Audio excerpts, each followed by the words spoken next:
अगं रेखा थांब. अगं पावसात कुठे गेली होतीस? अगं मंदिरला गेलतो. श्रावण सोमवार नाही काय लास्टचा. चल थोडा चहा घेऊ आपण. 2 चहा द्या. ए बे 2 चहा कशाला?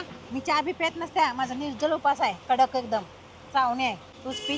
होय काय? होय का? ती चहावाल्याची पुरगी आहे ना, कुठं पण फिरत असत्या कोणाच्या पण गाडीवरनं. बाई कोण आहे कोणाचा होते मुलगा, आईला काय सांगा येत नाही. मी बघत बसता नसती. आई तसलीच आणि पुरगी तसलीच. बाई काय करायचं आपल्यास नाही. ए तू चहा पे लवकर, चल बाई जाऊ इथनं. या मला आणि माझ्या आईला बोलायला लागल्यात. अशा अनेक बायकांना बोलत असतील या, पण त्यांना माहित नाही फिरून एक दिवस सगळं त्यांच्याच वटात येणार आहे. काकू, तुमच्या चेहऱ्याकडे बघून तर असंच वाटायला की तुम्ही आता मंदिरात जाऊन आलाय. तुम्ही आत्ताच म्हणलाय ना तुमचा श्रावण सोमवारचा उपवास असतोय आणि तुम्ही निर्जळ उपवास करताय. तुम्हीच आत्ता म्हणला की मी पायात चप्पल सुद्धा घालत नाही. एवढा कडक उपवास करताय. उपवास करणं चांगलंच आहे हो, म्हणजे कुठल्या तरी देवाची भक्ती करणं हे चांगलंच आहे. पण उपवास करण्यापेक्षा ना काही वाईट गोष्टी जे तुम्ही आता करायला लागलाय की नाही, म्हणजे लोकांच्या आयासनी लेकींना त्यांच्या मुलींना बोलतायसा, त्या गोष्टींचा उपहास करा हो.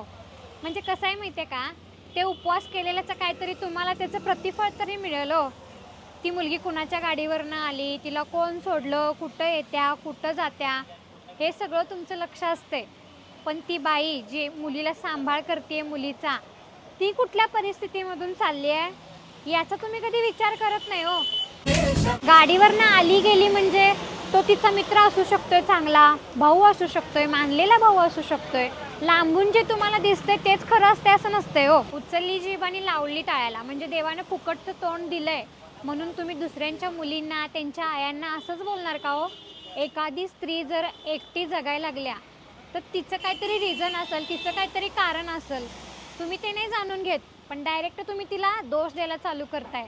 ती अशीच असेल, ती अशीच वागत असेल, असं नसते बा. कोणत्या माणसाशी बोललो म्हणजे काही वाईटच गोष्टीने बोलतो असं नसतं.